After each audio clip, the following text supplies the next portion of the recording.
Audio Parfait. A caution to our listeners. This episode contains subject matter some may feel distressing, including conversations on mental health and suicide. If you or anyone you know is suffering from or thinks they are suffering from some form of mental illness or thoughts of suicide, please seek help from a medical or mental health professional. The number for the National Suicide Prevention Hotline is 1-800-273-8255. That's 1-800-273-8255. Listener discretion is advised.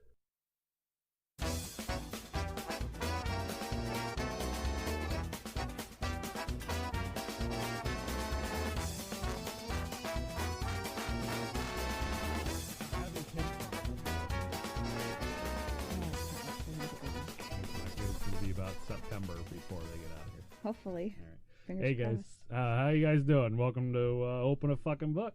Yes. How is everybody? Taking care of one another?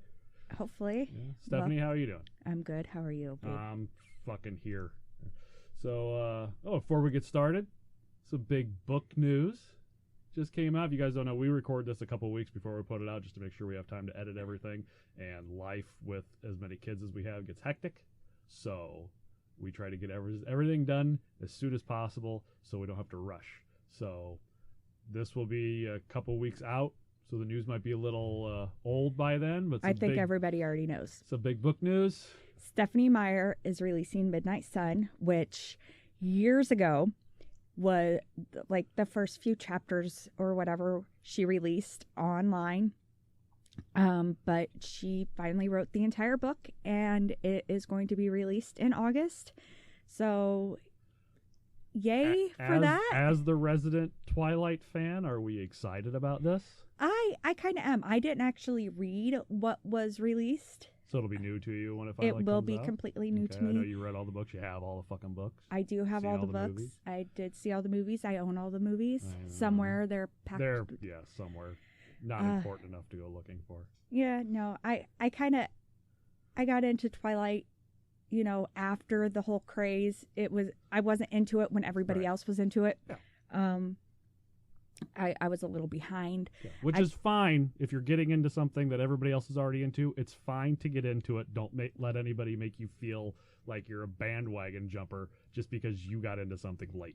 I wasn't a bandwagon jumper. No, that's not who. No, I'm not saying you. I'm talking to all the other people who, like all this stuff, like somebody who jumps into Star Wars, who's never watched Star Wars before, and now everybody's like, oh, you're only watching Star Wars because you're allowed to get into something after everybody else has gotten into it. I actually got into it because I was and a friend asked me to. I'm gonna put a nice long bleep over that part so we don't get arrested for. Everybody was doing it, but she asked for a copy of New Moon when it came out, and so I downloaded her a copy, and I had to watch it to make sure everything looked great. Yeah. And I kind of got into the movie, and I was like, oh, okay, this is neat. So instead of watching the first movie, I went out and got the books. Yeah. Well, you would much rather read the books and see the movies. Right, and I liked the books, and then I went and watched the first movie, the second movie, and then went to the midnight premiere of Eclipse and the last one. I forgot what it's called. The last ones weren't those the Breaking Dawn? Oh yes, Breaking Dawn Part 1 and Breaking Dawn Part 2. Yeah. I went to the midnight premiere. I only know because I was forced to go to the second one. Yes. But I enjoyed the books a lot more. So reading the book from Edward's perspective might be interesting. Might. And then when she came out with the second short life of Bree Tanner, that was very interesting too. They didn't do a movie about that, but she is seen in Eclipse. You don't have to make a movie about every fucking book that you put out. I think we need to let people know that there doesn't have to be a movie made about every single book, because usually they're horrible.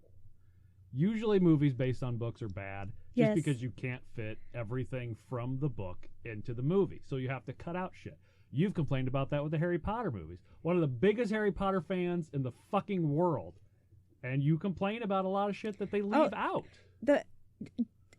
Don't get me started on Miss Peregrine's Home for Peculiar Children. Well, I fucking won't. Because Tim Burton fucked that up.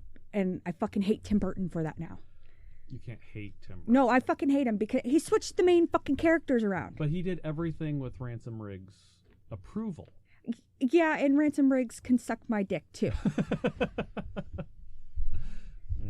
Anyway, fair enough. Welcome back to the Robert Howard series, and we are on episode 2. We are on episode 2. If I can wait for my fucking shit to come up. Hey, again, technology. Fucking hate it. So last we left, he had just started writing for Oriental Stories that Farnsworth Wright had put out. If you hear any bangs or clings, it's our dog won't leave us the fuck alone. Like usual. The joys of homemade podcasts is that everybody who's in your house somehow makes their way onto the fucking recording. Yes.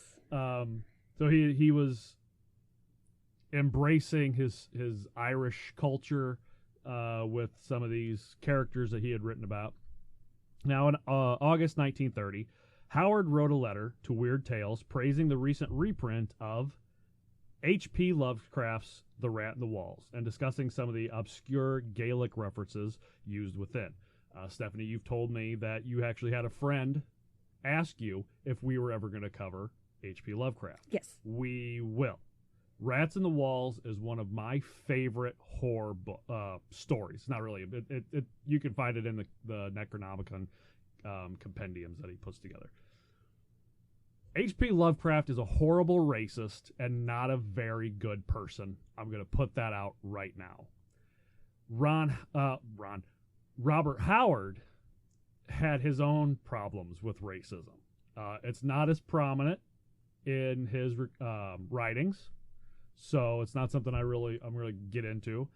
When we cover Lovecraft, which will probably be like a Halloween type thing, is kind of what I'm wanting to leave with Lovecraft and Poe and all the creepy writers.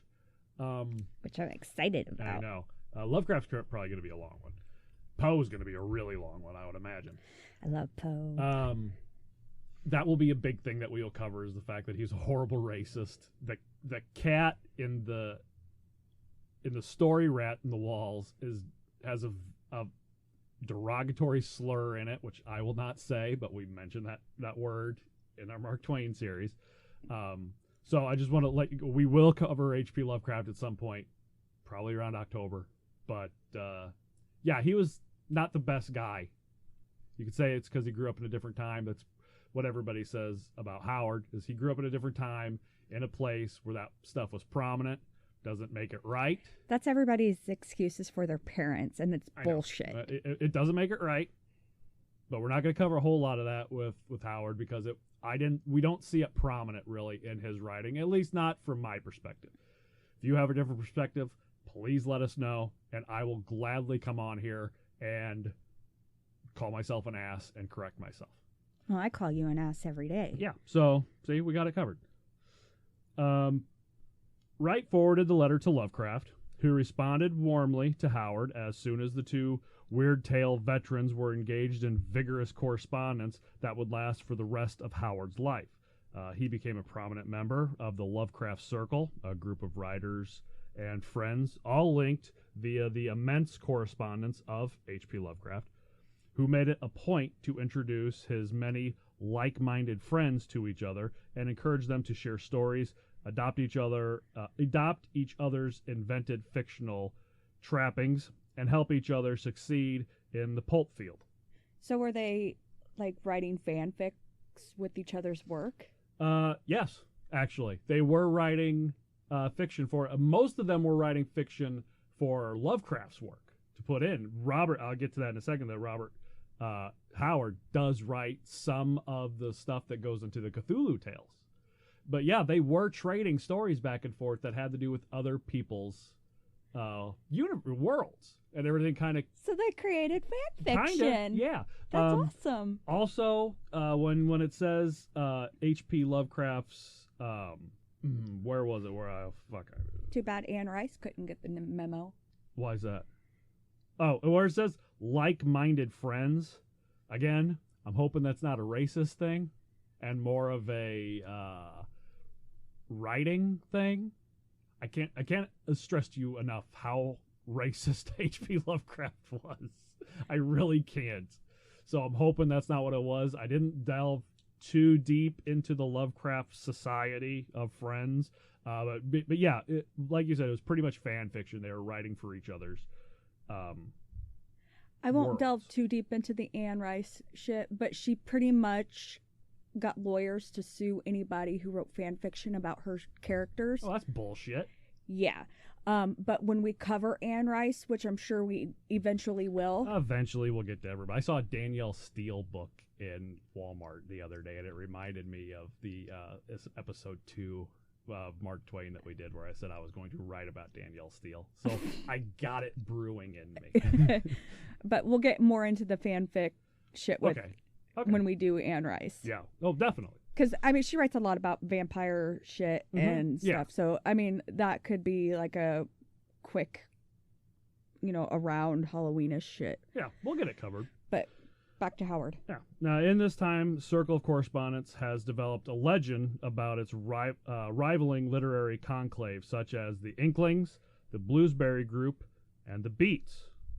Howard was given the affectionate nickname Two Gun Bob by virtue of his long explications to Lovecraft about the history of his beloved Southwest, and during the ensuing years, he contributed several notable elements to Lovecraft's Cthulhu mythos of horror stories. Howard's mythos included the Cairn on the Headland, the Black Stone, Children of Night, and the fire of, now I'm going to fuck this, Ashurbanipal. Ashurbanipal. Sure, whatever. The thing about these types of writers is they like to go out of their way to come up with the most obscure, just out there fucking names of places. I don't think that's true. I think, like you said, he probably used a Gaelic name. Ashurbanipal. Do you think that's Gaelic? I mean, it could be, and you're probably pronouncing it wrong. I've pronounced so many fucking Italian and French and now Gaelic sci-fi words in the past month that I don't even know how to speak English anymore. You barely know how to speak English, period. I know, so we're already starting at a negative. So yeah, I'm sure I'm pronouncing that completely wrong. I will pronounce so much shit coming up wrong, I'm sure. And I should just pronounce shit wrong just to get people to email us so people will fucking email us and tell me that I'm doing it wrong, so I know you're listening. Anyway, he also corresponded with other weird tale writers such as Clark Ashton Smith, August Derleth, and E. Hoffman Price. The correspondence between Howard and Lovecraft contained a lengthy discussion on a frequent element in Howard's fiction, barbarism versus civilization. Howard held that civilization was inherently corrupt and fragile. This attitude is summed up in his famous line from Beyond the Black River: "Barbarism is the natural state of mankind. Civilization is unnatural. It is a whim of circumstance, and barbarism must always ultimately triumph." Lovecraft held the opposite viewpoint, that civilization was the peak of human achievement and the only way forward. Howard countered by listing many historic abuses of the citizenry by so-called civilized leaders. Howard initially deferred to Lovecraft, but gradually asserted his own views, even coming to deride Lovecraft's opinion. Is it barbarism or barbarianism? What they had right was barbarism, because there's no N. Barbarism. That's what I pulled from my references. Could be barbarianism, but because that doesn't make sense. But continue. Okay. Also, in 1930, with his interest in Solomon Kane dwindling and his cull stories not catching on, Howard applied his new sword and sorcery and horror experience to one of his first loves, the Picts. His story, Kings of the Night. You were correct. I was correct. Aha! Ha-ha! Barbarism is the absence of culture and civilization. Okay. I was incorrect. You weren't incorrect. You just didn't know. which is two different things. Being incorrect is thinking you know something and saying something and then being wrong. You were, I guess, ignorant of the fact. Yes, yes. I wasn't right. I was going off what my references said. So who my references are, which I believe this was from Tor.com, they were correct. Yes. So I apologize. Okay. In his story, Kings of the Night depicted King Kull conjured to pre-Christian Britain to aid the Picts in their struggle against the invading Romans, and introduced readers to Howard's King of the Picts, Bran Mac Morn. Howard followed up this tale with the now classic revenge nightmare, Worms of the Earth, which sounds fun, and several other tales, creating horrific adventures tinged with Cthulhu-esque gloss and notable for their use of metaphor and symbolism. With the onset of the Great Depression, many pulp markets reduced their schedules or went out of business entirely. Howard saw market after market falter and vanish. Weird Tales became a bi-monthly publication, and pulp such as fight stories, action stories, strange tales all folded. Howard was further hit when his savings were wiped out in 1931 when the Farmers National Bank failed. Ooh. Yeah, that happened to a lot of people. Well, that was Banks, during the banks Great failed. Depression era. And now, early 1932, saw Howard taking one of his frequent trips around Texas. He traveled through the southern part of the state with his main occupation being, in his own words, the wholesale consumption of tortillas, enchiladas, and cheap Spanish wine. Ooh.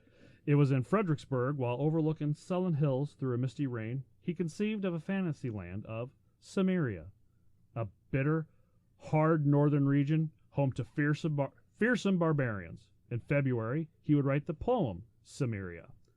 It was also during that trip that Howard first conceived of the character of Conan. Finally, we get to the big one. I'm still interested in why they were able to deliver tacos and margaritas back then, but they can't deliver. They didn't deliver. He traveled around, and he went and that's what he said. His main occupation was just traveling around and eating tacos, enchiladas, and drinking a bunch of cheap Spanish wine. Oh, I thought he sold it as he walked around. No. His main occupation was the consumption, not the sale. Well, damn, that's even better. Yeah. Everybody else make me some fucking tacos and margaritas, and I'll just come over and you give it to me. Well, it was wine, not margaritas, but I'm sure concessions can be made. Yes. Okay. Going back home, he developed the idea of fleshing out new invented worlds, his Hyborian age, and populating it with all matters of countries, peoples, monsters, and magic. Ooh. Howard loved history and enjoyed writing historical stories. However, the research necessary for a purely historic setting was too time-consuming for him to engage in on a regular basis and still earn a living. So you get into that pesky, I gotta be accurate shit. So if you can't be accurate, you might as well make it up. The Hyborian age, with its varied settings similar to real places and eras of history, allowed him to write pseudo-historical fiction without all that pesky fucking research. Oh, yeah, that's the worst. Yeah, trust me, I know. I've been doing a lot of it lately, and as much as I love history and love doing the podcast, the research can suck sometimes. Well, it's time-consuming. It is. It's very time-consuming. Because you want to be accurate. You want to be very accurate. You want to tell stories that people haven't heard already, because you can't come out here and just say, Mark Twain was a riverboat pilot, then he wrote a bunch of books. Everybody already knows that. So you got to delve deep into it to find all the little nuggets of goodness that nobody knows. Right. Otherwise, it's not really worth it. Yeah, it's not. You can't tell people what they already know. We're doing these chop and dices of biographical details of authors, and we're not just going over their works, we're going over their lives and what made them into an author, what made them into the person that made them into one of America's greatest authors or one of the world's greatest authors. Yeah, or some that we have coming up in the next couple months, some of the most infamous authors. Yes. Of who we will cover down the road. Now, by March, Howard had recycled an unpublished Kull story called By This Axe I Rule. Ooh. with a big exclamation point at the end, into his first Conan story. The central plot remains that of a barbarian having become king of a civilized country and a conspiracy to assassinate him. However, he removed an entire subplot concerning the couple's romance and created a new one with a supernatural element. The story was retitled The Phoenix on the Sword. Ooh. His stories are the most fun to say with that little bit of ooh, ah in them, you know? They really are. Like with Twain, it's Connecticut Yankee in King Arthur's Court. But here we got, by this axe I rule, and I can put my fist up in the air and scream it. Howard immediately went on to write 2 more Conan stories. The first of these was The Frost Giant's Daughter. See how much fun that is? The invention of a Greek myth surrounding Apollo and Daphne. Ooh. Set much earlier in Conan's life. My wife, the mythos fan. Yes. She loves all the Greek and Roman and Norse mythology, which I do too. And Egyptian. Yeah, I do too. Just not, I don't know half as much as this woman does. The last of the initial trio was The God in the Bowl, which went through 3 drafts and has a slower pace than most Conan stories. This one is a murder mystery filled with corrupt officials and serves as Conan's introduction into civilization while showing that he is a more decent person than the civilized characters. Another one of his civilization sucks, barbarism is the way to go. See this barbarian? He's better than all these civilized people. Howard's, his strength wasn't normally his mystery writing.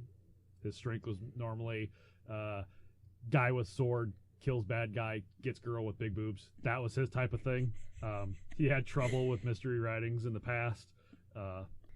Before the end of the month, he sent the first 2 stories to Weird Tales in the same package, with the third following a few days later. With these 3 completed, he created an essay called The Hyborian Age in order to flesh out his settings in more detail. There were 4 drafts of this essay, starting with a 2-page outline and finishing as an 8,000-word essay. Howard supplemented this with 2 sketched maps and an additional short piece entitled Notes on Various Peoples of the Hyborian Age. So pretty much he wrote all these stories. He's like, here's all this, and now here's all this shit to go with it. So your imagination doesn't just run wild. You can direct what you're thinking to, well, this is what the city looked like, and this is what this looked like, and this is what these people look like. So, and he's giving all that information out before the book is completed. That's kind of interesting. Because with most books that I've read, especially in the adult contemporary, young adult genre, you get some details as to what the characters look like, but for the most part, your imagination is what you want the characters to look like. And in a specific series that I've read, the Duranda Jones Charlie Davidson series, there's even a Facebook group about it. One of the main characters, Alexander Ray's Pharaoh, there's constantly posts on that about who everyone thinks Ray's looks like. I like that we can imagine our own characters, but it's weird that Howard pretty much said, here's what all my characters look like, here's what... He sent in pretty much everything around the same time, but he didn't wait for them to decide yes or no on whether or not they were going to publish it. He sent it all in. So in a letter dated March 10th, 1932, Farnsworth Wright, Futurama, rejected The Frost Giant's Daughter, but noted that The Phoenix on the Sword had points of real excellence and suggested changes. The God in the Bowl would also be rejected, and so a potential 4th Conan story concerning Conan as a thief was abandoned. But instead of abandoning the entire Conan concept, as had happened with previous failed characters, Howard rewrote The Phoenix on the Sword based on Wright's feedback and included material from his essay. Both this revision and the next Conan story, The Tower of the Elephant, sold with no problem. Howard had written 9 Conan stories before the first saw print. So he didn't know if they were going to be accepted or not. He just hoped they would be. And he wrote 9 stories for Conan before any of them got published. Okay, so he basically didn't give a shit if they were going to print. He just wrote them because he had this idea and he had to get it out. Again, Howard's the type that if he's not he's one of those idle minds or the devil's playground. You know, idle hands or the devil's playground. With him, it's an idle mind. If he's not doing something, if he's not putting it out there, I truly believe that he would have gone clinically insane. Conan first appeared to the public in Weird Tales in December 1932, and it was such a hit that Howard was eventually able to place 17 Conan stories in the magazine between 1933 and 1936, but not before taking a short break from Conan after his initial burst of stories, returning to the character in mid-1933. Hey guys, it's Stephanie. I'm here to tell you about Anchor. It's the easiest way to make a podcast, and it's free. There are creation tools that allow you to record and edit your podcast right from your phone or your computer. Anchor will also distribute your podcast for you, so it can be heard on Spotify, Apple Podcast, and many more platforms. You can make money from your podcast too with no minimum amount of listeners. It is everything you need to make a podcast in one place. All you have to do is download the free Anchor app or go to anchor.fm to get started today. These stories, his middle period, are routine and considered the weakest of the series. Stories such as Iron Shadows in the Moon were often simply Conan rescuing a damsel in distress from a monster in some ruins. So it's what he knew best to write, but he was writing so many of them that it was just it was nothing new. Your shtick is boring, dude. Yeah, I mean, he needed to kind of pull himself out of that a little bit. While earlier Conan stories had 3 or 4 drafts, some in this period only had 2, including the final version. So he'd write a rough draft, and then he'd write a final draft, and there was nothing in between, which seems ridiculous. Because anytime you write anything, just on this podcast alone, I go over it half a dozen times to make sure that everything's the way we want it to be. I spent a half an hour just placing the music on the fucking thing. So I can't imagine writing an entire story. Oh, here's the rough draft. Okay, I fixed what I need fixed. Send it in. They'll buy it. That's what I do when I write a paper. But this isn't a paper. This is something he's putting out for publication. Papers get published. I mean, if that's good, if you can pull that off, then more power to you. It seems like if you're basing your whole livelihood on it, and you've already had stuff rejected before, that you maybe do a third draft just to make sure. Send in the draft and say, take a look at this. If you tell me what I need to fix. But that was the problem. He didn't really have anybody editing all of his stuff. He was kind of doing it on his own.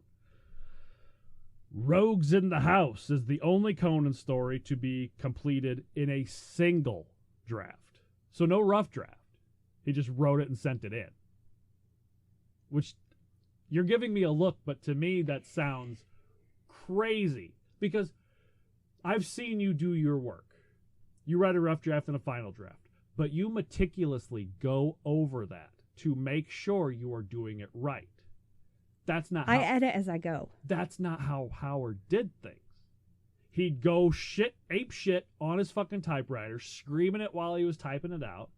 As it came from him, that's how it came out.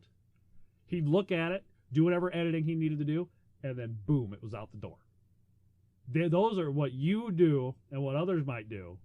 Editing while they go, taking their time. Because you take a lot of time when you write your papers. I do.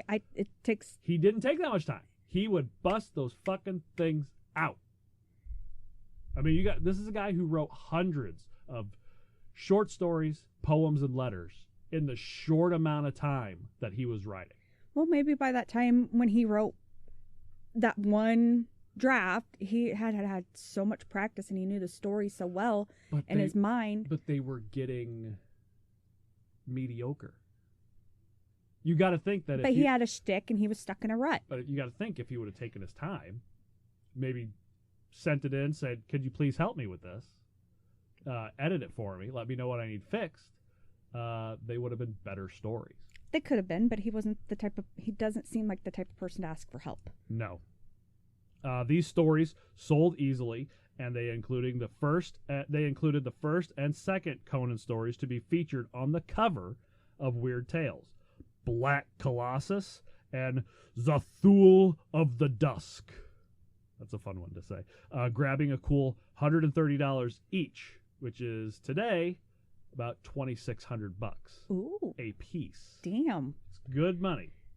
Howard's motivation for quick and easy sales at this time was influenced by the collapse of some other markets, such as fight stories in the Depression. So I guess that could be another reason why he's trying to push them out as quick as possible, because he never knows when the pulps that he's sending these stories to are just going to up and collapse. Right, and he had already lost all his fucking money. He had lost a lot of money. He had lost his savings, and a lot of the other ones he had written to had already closed down.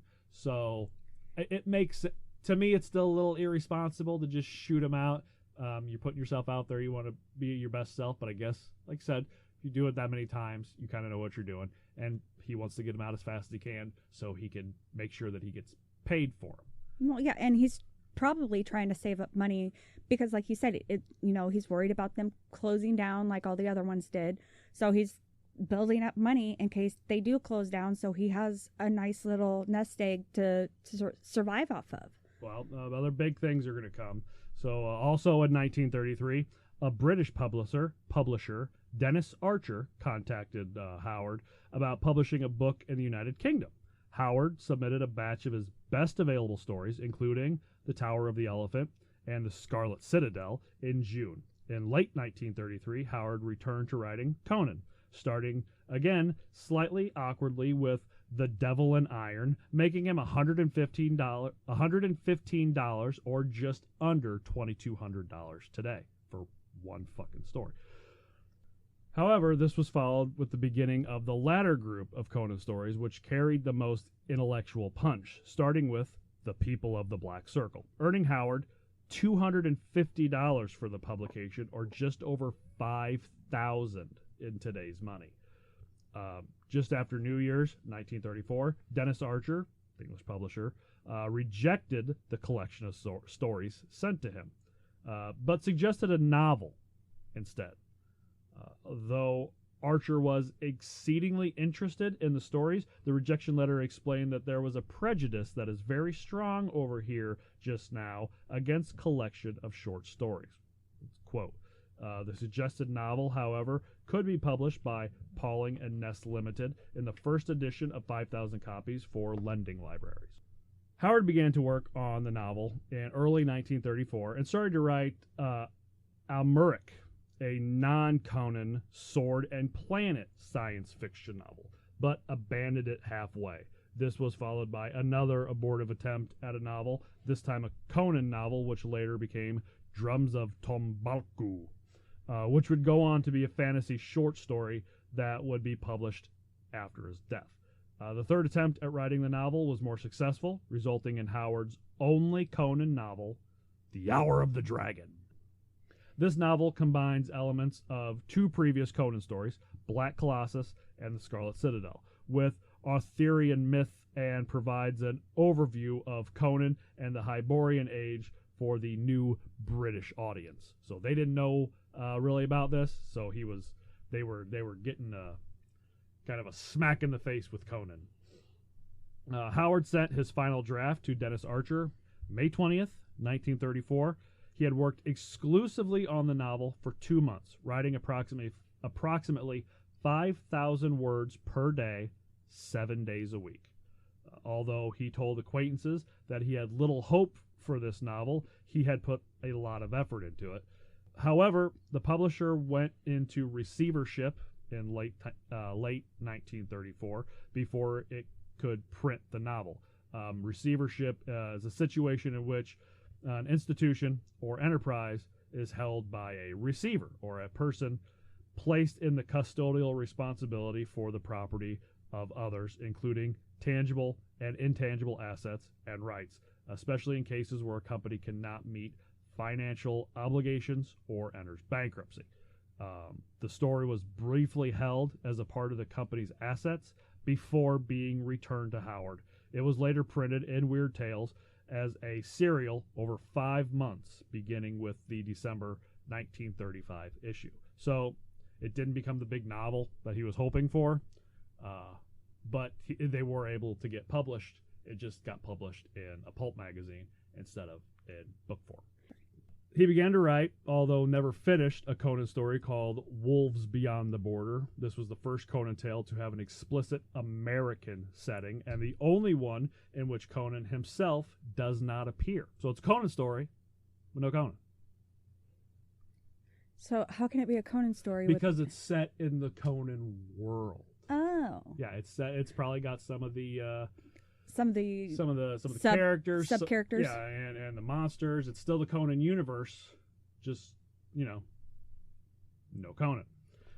His next story was based on his unfinished material and became Beyond the Black River, which not only used the different American frontier setting, but was also, in Howard's own words, a Conan yarn without sex interest, which was weird for him to not have a sex interest, because he tells Novelin Price, who we will get to, that he loved writing about women with big boobs. So for him to not have a sex interest, it's he's definitely finally stepping away. Did he ever have a girlfriend? Novelin Price, we will get to her. Yeah, I mean, she is his only serious relationship. Right, and they were engaged at one point. No, they were. We'll get to that in a little bit. Okay, did they ever actually get together? I was not able to find anything about. I don't think he never wrote about his life really, and the other people that wrote about, they never really covered whether or not they're sexually active. So okay, so are you all right? Yeah. So basically, he was a virgin with I don't know if he was a virgin or not. I doubt he was a virgin. I bet because he's like one of those deep nerdy boys. I doubt he was a virgin. Him and Novelin Price date for a while. And yeah, but he sounds like he's a recluse. No, he got out there. He went traveling all the time. He had some lifelong friends that he would go out and do stuff. But he wasn't like the type of guy who's going to go out and shoot the shit with people. But he did. He went out a lot. He takes Novelin Price on dates. They go to the movies. They go. Yeah, but doesn't Mama around. have to be there? No, the mom's not there. He's again. This is the thing about the mom is he's allowed to go out and live his life. She just wanted to make sure that he was focusing on his work. But he was allowed to go do whatever the fuck he wanted. He'd take off for weeks at a time just traveling around Texas. He was able to do whatever he wanted. So I seriously doubt that he died a virgin. Him and Novelin Price dated for a while, off and on for a while, and she even goes as far as wishing that they had gotten married. So I'm sure, and she seems like the type that probably wouldn't go with him for very long if they weren't going to. Oh, so she was loosey-goosey. I know, I'm not going to say she was loosey-goosey, but she does some things. We'll get to her in a little bit. Okay. Oh, fuck, where was I? Another novel twist, Conan and the other protagonists have, at best, a Pyrrhic victory. This was rare for a pulp magazine, and that is where the victory is almost detrimental. They lose more than they gain. You go into war so your people can be free, and then 3/4 of your people die. It's not really a victory. And that kind of sits sour in people's mouths. So that wasn't a real big thing in pulps. This was followed by another experimental Conan story, The Black Stranger.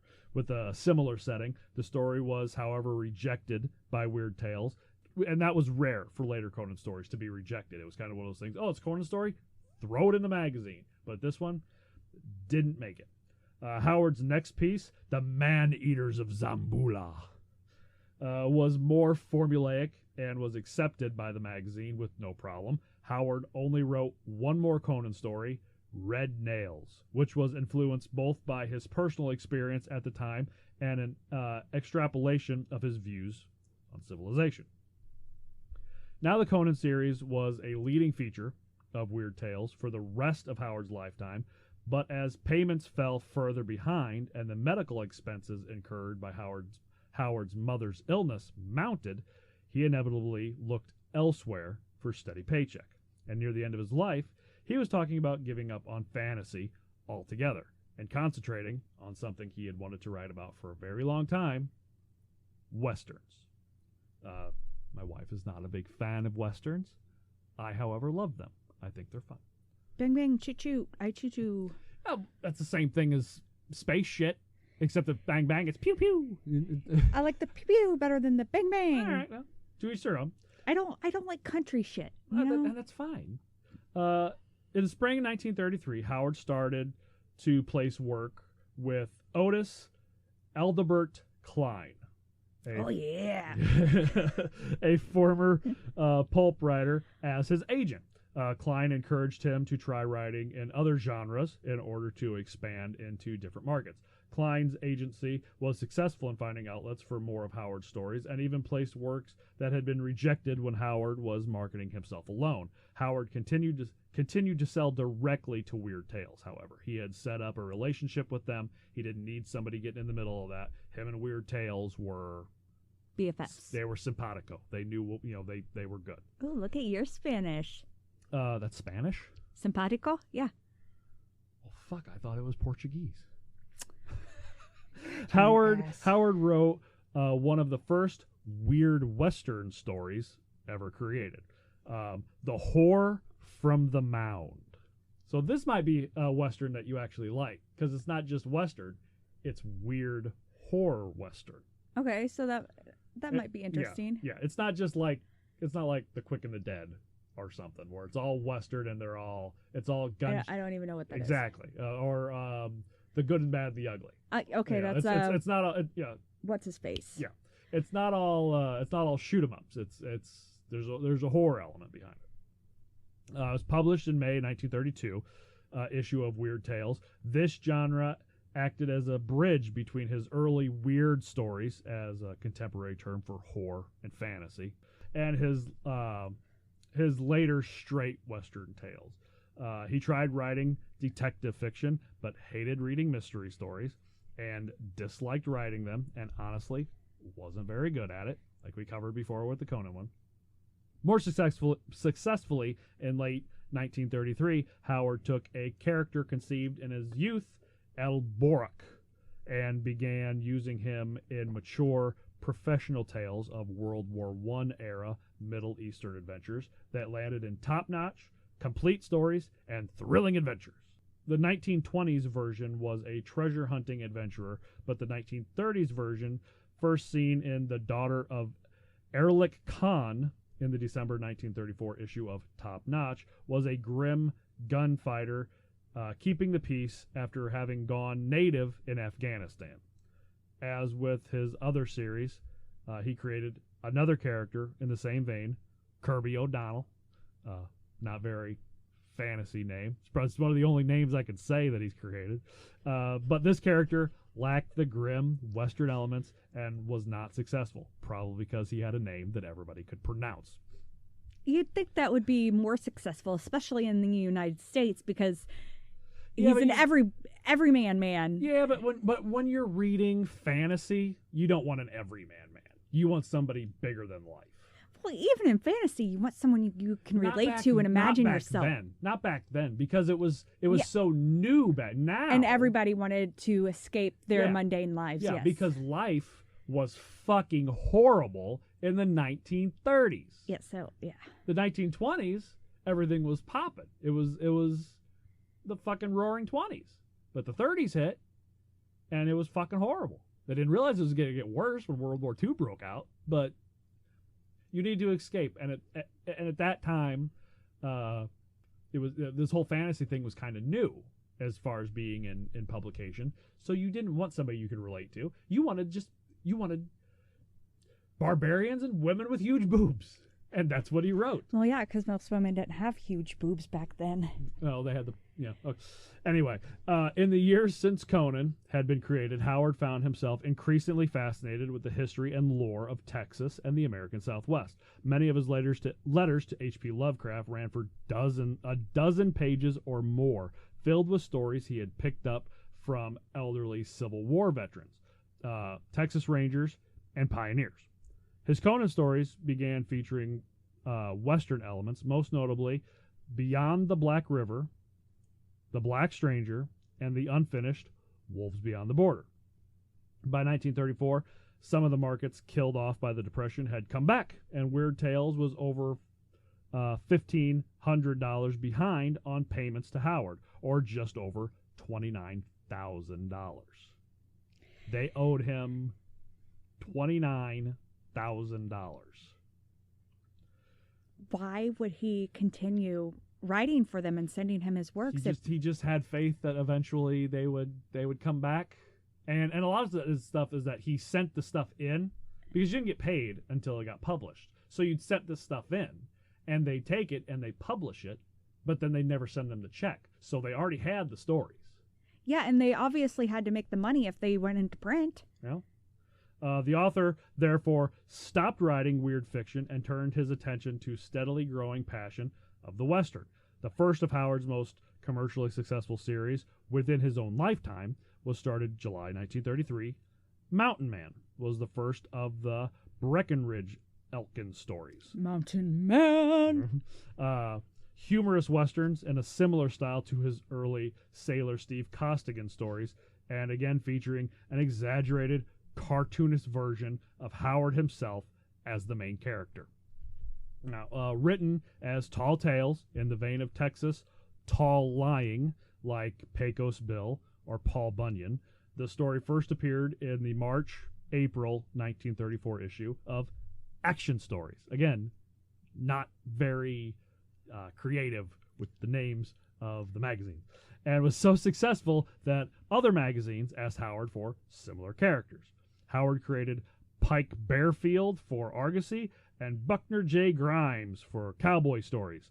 Action Stories published a new Elkins story every issue without fail until well after Howard's death, so that he had sent them enough to keep printing his stories even after he died.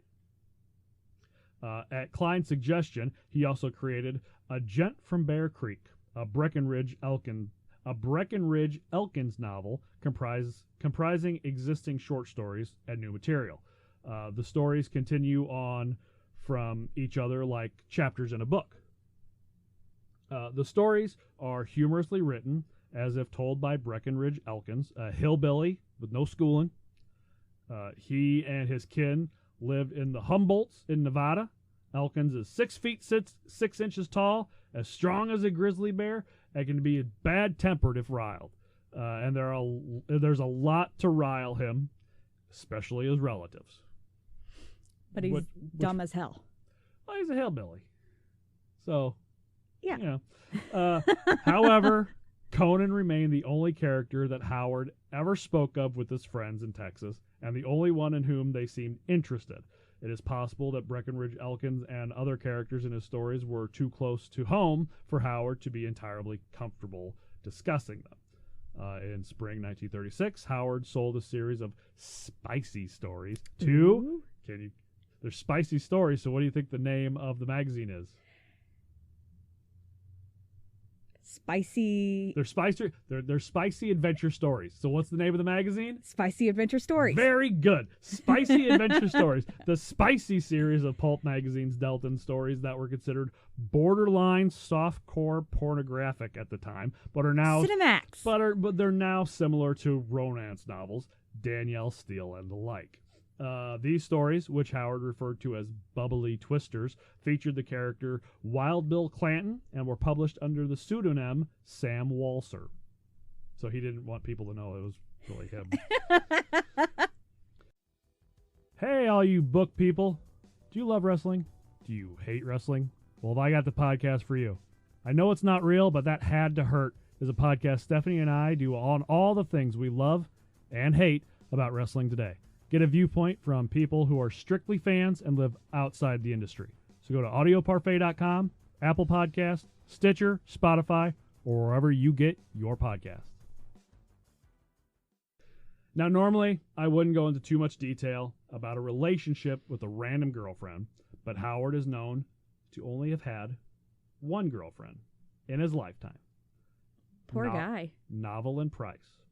Price was an ex-girlfriend of Tevis Clyde Smith, one of Howard's best friends, who we talked about. Oh, so he got episode. sloppy seconds. Well, kind of. She had known Clyde since high school, and they had remained friends after their relationship ended. So they were on good terms. It was just one of those things where they didn't see each other anymore, really, and they didn't see each other in that way. They loved each other as friends, but they didn't go together real well as a couple. It happens. I don't think I'm friends with any of my exes. Me neither, but I didn't have that many. She first met Howard in the spring of 1933 when Howard was visiting Smith after driving his mother to a Brownwood clinic. Howard and Smith drove to Price's farm, and Smith introduced his friends to each other. Price was an inspiring writer and had heard of Howard from Smith in the past and was enthusiastic to meet him in person. However, he was not what she had expected. She wrote in her diary about this first meeting. This man was a writer. Him? It was unbelievable. He was not dressed as I thought a writer should dress. They parted after a drive and now would not see each other again for over a year. Now, a year doesn't seem like a long time for most people's lives. A year's a long time for Robert Howard's life because it's not a long life. In late 1934, Price got a job as a school teacher in Cross Plains High School through her cousin, the head of the English department. When Howard came up in conversation with her new colleagues, she defended him from accusations of being a freak and crazy, then phoned his house and left a message. This call was not returned, so she tried a few more times. Price visited the Howard house in person after having her telephone calls blocked by a passive-aggressive Hester Howard. Yes, this is where Novelyn and Hester kind of butt heads, because Hester... It's not that she doesn't want him to socialize with women. It's that she wants him focusing on his writing, and he's afraid that this girl is going to keep him from that. Well, I mean, okay. To the first part that you said, she defended him when people called him a freak and a weirdo. I would have been like, yeah, he is. But you know what? His writing is genius, and he's making money off of it. You're just a fucking teacher. Yeah, at the time, he was making more money than most of the people in Cross Plains, including the upper echelon. I mean, he was bringing in money pretty good. Yeah, and then butting heads with, the parental figure. I butt heads with your mom sometimes. Well, I mean, that happens. But see, here's the thing. I need to state this now. Most of this stuff from this little part that we're about to talk about, comes from Price. It's not something that somebody witnessed between the two of them. This comes from Price's book that her and Hester butted heads and that Hester was passive-aggressive. Okay, so we don't know if it's one side of the story. Yeah. So it's biased. She was not Hester's biggest fan. Could have been forgetfulness or protection for her son's writing career that was seen as passive-aggressive. So, I mean, she was sick. It could have been that she took the message and immediately forgot it. Well, let me explain something here. She was sick and in pain. Constantly. And if she was under medication, I used to be so nice and so patient. And when my disorder took over me... Not in the times I've known her. Oh, shut the fuck up. When my disorder took over me and the medication I had to take, I changed into a different person because of the pain and because of the shit I had to take and because I cannot do the things I used to do. You don't quite have the memory you used to. I don't, and I'm not as intelligent as I once was. I disagree. I believe you're just as intelligent. You just you forget some of the stuff that you know. It's just sometimes you have to be reminded of what you know. I disagree. I think some of the medicine has fucked with my brain. Yeah. But I'm not who I used to be, and it hurts me, and sometimes I take that out on the wrong people. I think maybe she had gone through something similar, because I know other people who have changed because of their illnesses and medication. Right. So it's quite possible that could have happened. It's a possibility. Anything's a possibility. After a drive through town, they arranged their first date. Oh. Through much of the next 2 years, they dated on and off, spending much time discussing writing, philosophy, history, religion, reincarnation, and just a lot of other shit in those areas. Both considered marriage, but never at the same time. Okay. At one point, she was in love with him, and he pretty much flat out told her, I'm not a one-woman guy. I can't be held down. And once she decides, okay, fuck it, then I'm done, then that's when he realizes, I love her, I want to be with her, but by then it's too late. The problem is, we'll Okay, that kind of answered one of my... Sorry. That answered one of my questions then, because I was going to ask, you say off and on, why would they break up if they had so much in common? Well, that's the thing, is they had these discussions. 99% of the time, they were arguing about it. He believed one thing, she believed something else, and they would argue.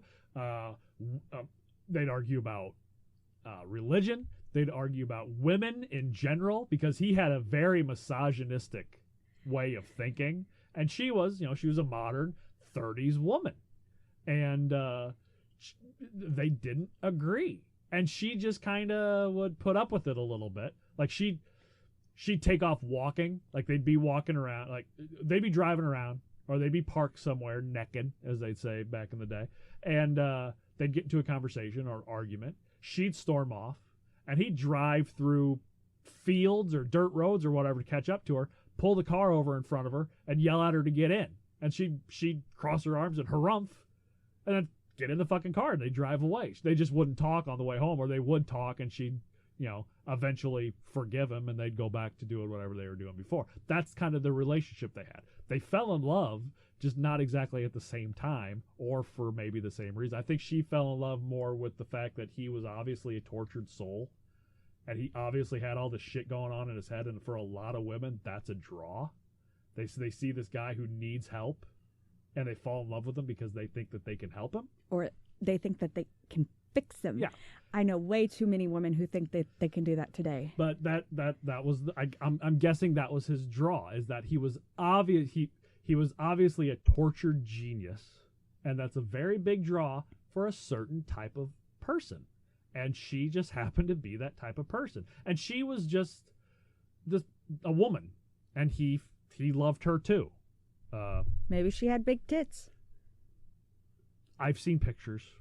She did not. Oh. Okay, well, she had tits, period. Yeah. Price became ill from overwork in the mid-1935. Her doctor, a friend of Howard's father, advised her to end the relationship and get a job in a different state. Yeah, because that's going to make you feel better. Despite agreeing to it, she met with Howard soon after being discharged. So it's like, yeah, sure, yeah.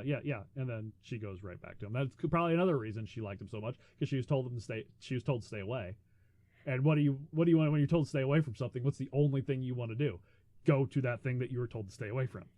Howard, however, was too preoccupied with the state of his mother's health to give her the attention she wanted, and their relationship didn't last much longer. She wanted him to worry about her and to worry about himself. That was a big thing between the two, is she felt that he was spending too much time worrying about his mother, because she didn't 100% believe that his mother was as sick as she was. A lot of people thought that Hester was pulling everybody's fucking leg.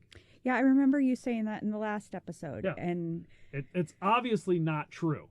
She was extremely sick. Yeah. And an extreme amount of pain. But if you're not in the house seeing what's going on, all you hear are the stories. So you just think, oh, she's just an overbearing mother that won't let her child go anywhere, even though he went places all the fucking time. Not considering herself to be in an exclusive relationship, Price began dating one of Howard's best friends, Truett Vinson. Howard discovered his friend's relationship while he and Truett were on a week's trip together to New Mexico. This whole love triangle and the trip itself were the main inspiration for the story Red Nails. The relationship between Price and Vincent ended, but they continued visiting with each other as friends until May 1936, when Price left Cross Plains for Louisiana State University to get a graduate degree. The two never spoke or wrote each other again. In an effort to improve her memory and writing, Price began recording all her daily conversations into a journal, in the process preserving an intimate record of her time with Howard. This was useful years later when she wrote of their relationship in a book called The One Who Walked Alone. Well, I guess Howard and said friend didn't know the age-old adage, bros before hoes. Well, it didn't seem like Howard was really in a relationship because he was, Howard. So his friend knew that he was kind of seeing someone, and they kind of met. You see this in the movie. They meet, and it's like, oh, hi, yeah, you're Howard's friend. Oh, yeah, you're Howard's friend. And then they just start going places together, and they end up dating. Well, she knew she was in a relationship with Howard. She didn't see herself as in a committed relationship because Howard refused to commit. Howard refused to give her the attention, whether the attention she actually deserved as somebody you're in a relationship with, or the attention she felt like she deserved. Since it's all coming from her writings, you can't know for sure if she wasn't getting any attention at all from him, or if she just wasn't getting as much attention that she wanted. So you can make your own assumptions to that. But in the end of it, it's still fucked up. At the end of it, he wasn't acting like a boyfriend should. So she decided to go elsewhere. Okay, so they were dating, but they weren't dating exclusively. So she starts and fucking his friend, and then he finds out when he's on a week-long trip with the friend. Yeah. And the story goes that he was upset, but not near as upset as you'd think he would be. He wasn't visibly upset with him, but God knows what was going on in the mind of somebody with the mental issues that Robert Howard had. The dude's lucky he didn't get murdered. Now, this was the basis for the 1996 film The Whole Wide World, starring Vincent D'Onofrio as Howard and Renee Zellweger as Price, which I watched, and it was okay. It was okay. It was an okay movie. It was about all I can say. It was an okay movie. It wasn't god-awful, but it wasn't anything that... They jump around a lot. They cover her sickness, but it's all of a sudden one day she's sick. You don't know why. They cover there was a big time span that they cover, and they never tell you what time span they're in. One day they're dating, the next day they're not dating, but that could be 3 months in between, and they don't tell you. And there's a kissing scene where they go up to this hill, this little plateau, and they're talking. He's talking about how he loves, women in the story should have big boobs and all this, and they start making out after arguing. They start making out, and it's Vincent D'Onofrio is great. I love him in so much stuff. And I like a lot of Renee Zellweger movies. The makeout scene that they had is about the most uncomfortable thing I've seen since Michael Jackson and Lisa Marie kissed on MTV. It's off-putting. It's one of those things they might have it on YouTube. I rented it for $1.99 on, I think it might have been Prime. I don't know. I might even got it for free on Prime. On just the Roku that we have in our front room, and I watched it, and yeah, it's one of those things where you sit through. You don't watch it, you sit through it. It happens to you. That's what it is. Did you see that movie? Oh yeah, it happened to me. So not a horrible movie, but it's definitely not anything great. By 1936, almost all of Howard's fiction writing was being devoted to westerns. The novel A Gent from Bear Creek was due to be published by Herbert Jenkins in England, and by all accounts, it looked as if he was finally breaking out of the pulps and into more prestigious book markets. But Howard's home and private life were quickly going downhill. All of his closer friends up and married and had careers. Novelin had moved away for school. Weird Tales was in decline and falling behind on its payments. And worst of all for Howard, and probably the final proverbial nail in the coffin, his mother's health was in steep decline. Hey guys, have you been trying to grow out that beard? I know it took me a while to grow mine. Let me tell you about the people over at thebeardstruggle.com. They have the ultimate collection of beard growth and care products for guys who are just starting their beard journey and only have a little bit of stubble, all the way to men with glorious chin locks all the way down to their belly buttons. They use 100% natural ingredients, never test on animals, and promise a 365-day money-back guarantee. And now, if you use my coupon code KevinY15 at checkout, you'll save an additional 15% off your order. So go to thebeardstruggle.com or use the link in our show notes and get everything you need to keep that face fur healthy. And don't forget the code KevinY15. That's KEVINY15 for 15% off today. Go now. Odin demands it. The constant interruptions of care workers at the home, combined with the frequent trips to various sanatoriums for her care, made it nearly impossible for Howard to write. Now looking back on the months before Hester's illness taking fully hold over her, there were several signs of what Howard had planned. He made veiled allusions to his father about planning suicide, which his father did not understand at the time. He made references when speaking to Novelin Price about her being in his sear and yellow leaf. The words sounded familiar to her, but it was only in early June 1936 that she found the source in Macbeth. In the weeks before, Howard wrote to Klein giving his agent instructions of what to do in case of his death. He wrote his last will and testament. He borrowed a .38 Colt automatic from his friend, Lindsey Tyson. On June 10th, which I don't understand. He borrowed a Colt 38, but he had guns in his car all the time. He always had some guns. He's lived in Texas in the 30s. Everybody had a fucking gun. So why would he need to borrow somebody's? Yeah, that doesn't...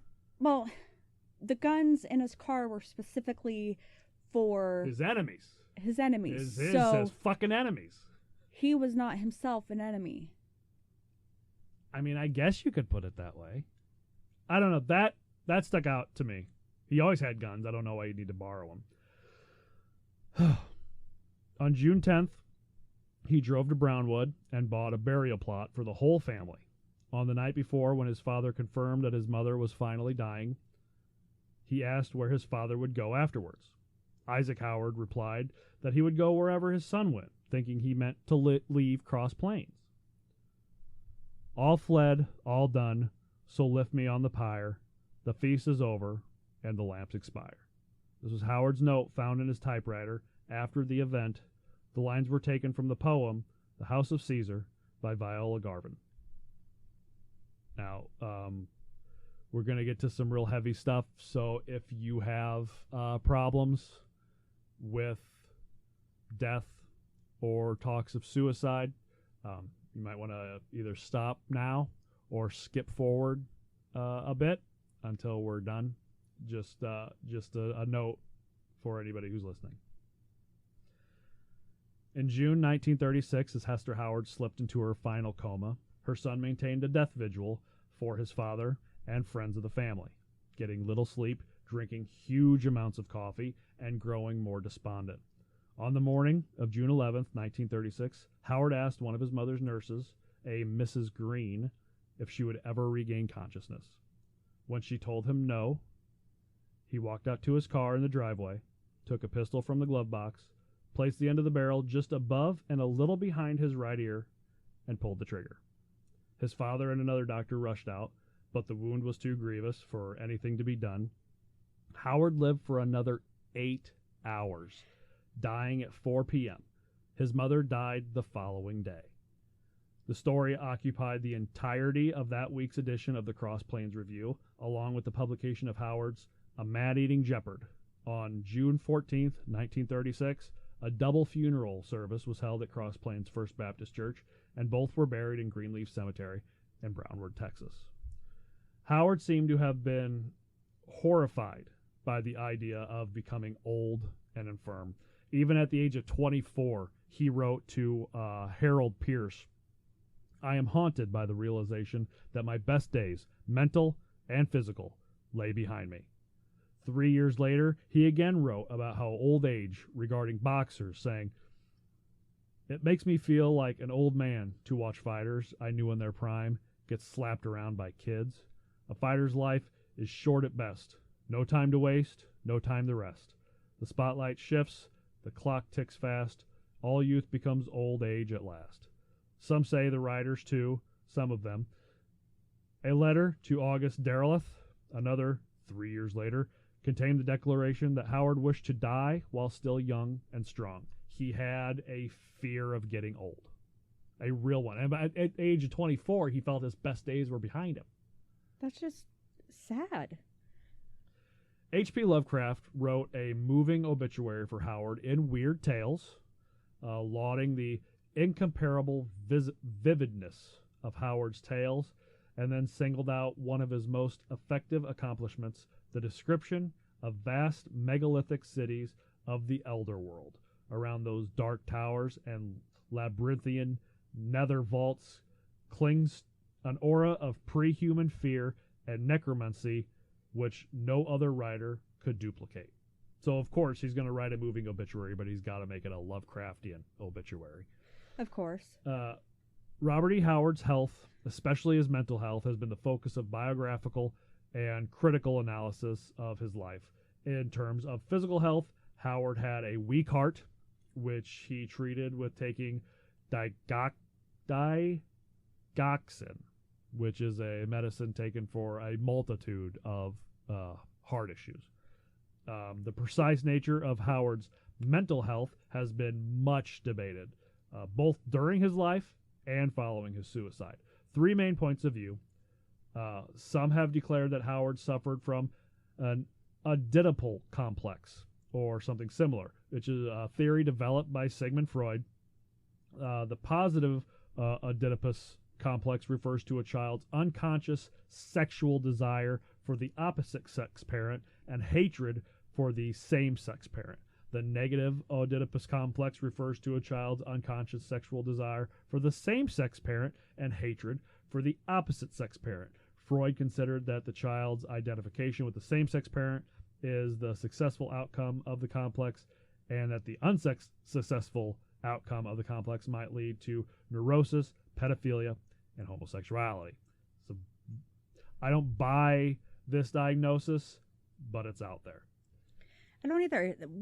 He wasn't, I don't feel like he was sexually attracted to his mother, and he loved his father. He might have resented him a little bit for the first, 13, 14 years of his life for moving everywhere, but he loved his father. He definitely wasn't sexually attracted to his father, and he didn't hate his mother. So this all is bullshit to me. Yeah, it's like, when did he ever say he hated his father? Yeah, a lot of this shit, this Freudian stuff, is kind of, I think it's kind of bullshit. This, well, you're in love with your mother.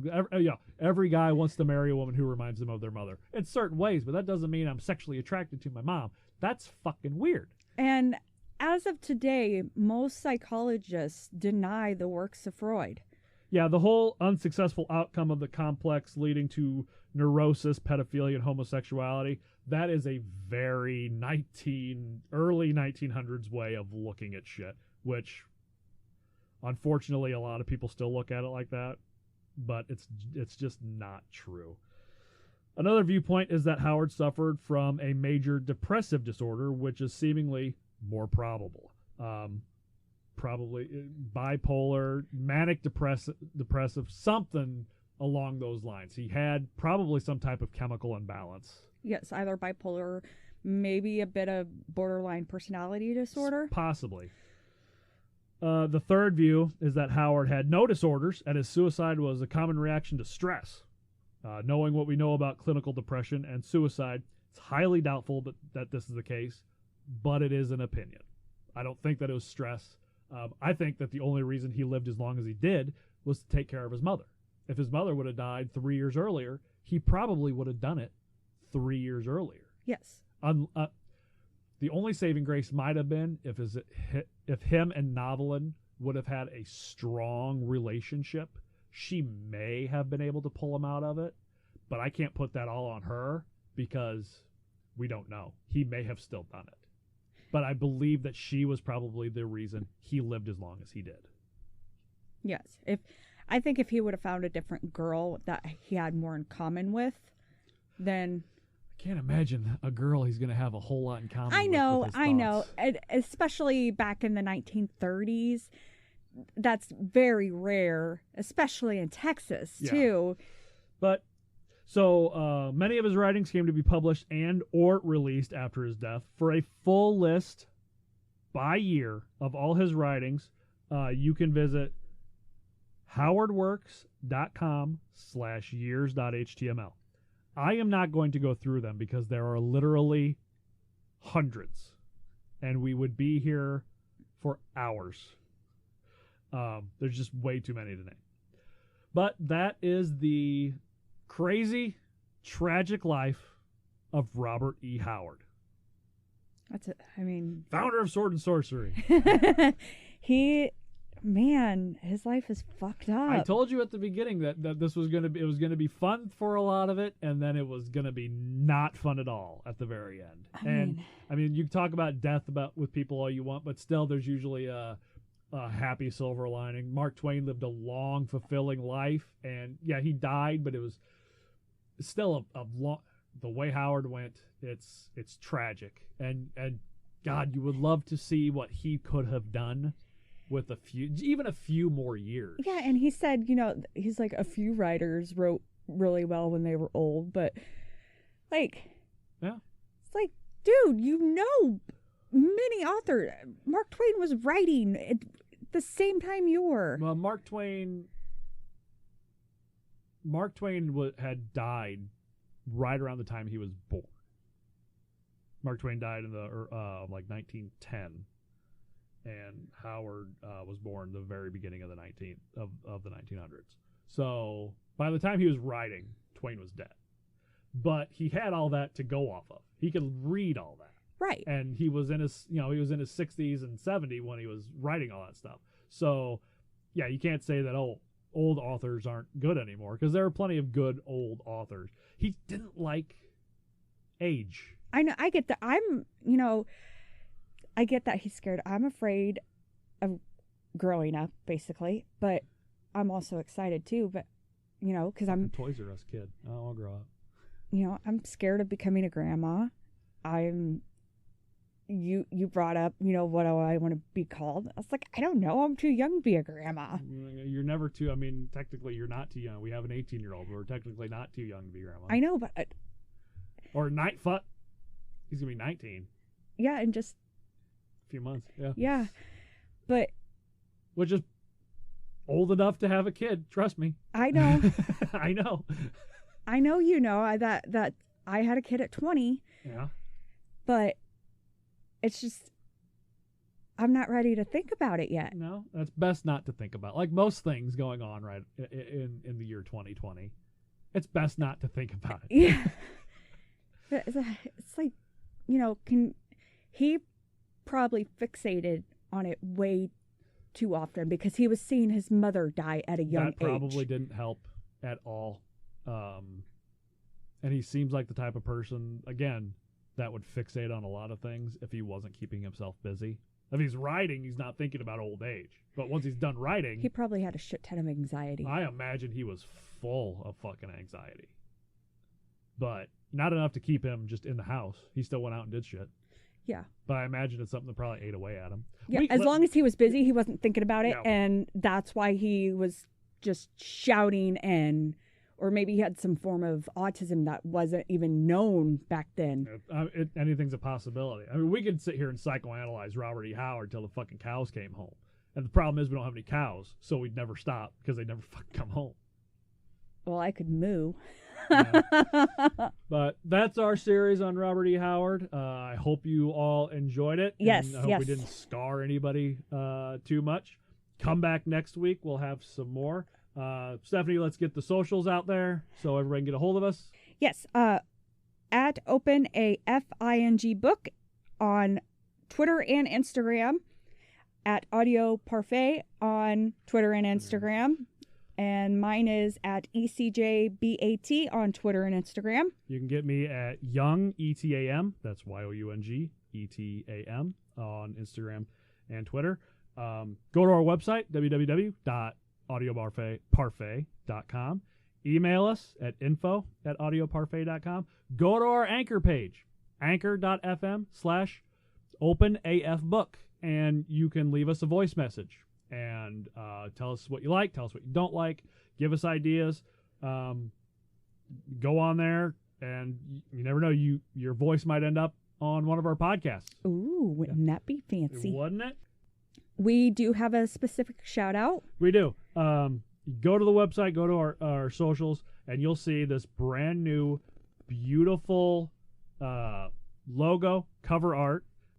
It was done by Julio Cesar Cruz Garcia. Yes, and he has a podcast of his own that we like to plug for all the help he's done with getting our logo done. And I love the name of this fucking podcast.